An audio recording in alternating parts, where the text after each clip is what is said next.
लागल बजंग। काहे के करो तानी जीजा जी तो हमरो जवानी में लागल बजंग। डाल रंग बचाई के है खजानावा के लागे नहीं सरदी हो मोर जो बनावा के।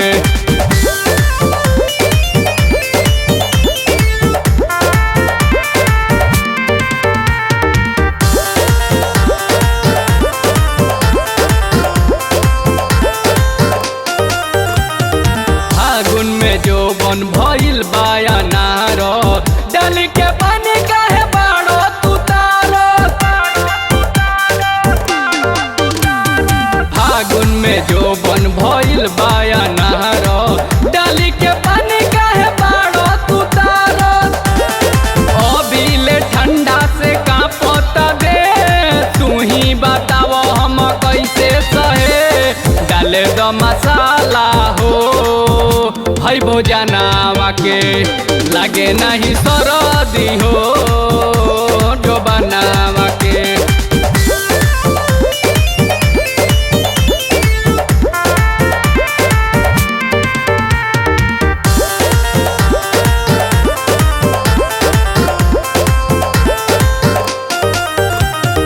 चंदन अमित हमके फुसिलावे दीपक महेश पिचुकारी पिजावे। चंदन अमित हमके फुसिलावे दीपक महेश पिचकारी पिजावे। रंगे द गोरी ढोड़ी अपन खाल होली में क दे हम जाला लेला। रंगे दो ना ये साली कारखानावा के लागे नहीं सरदी हो मोर जो बनावा के।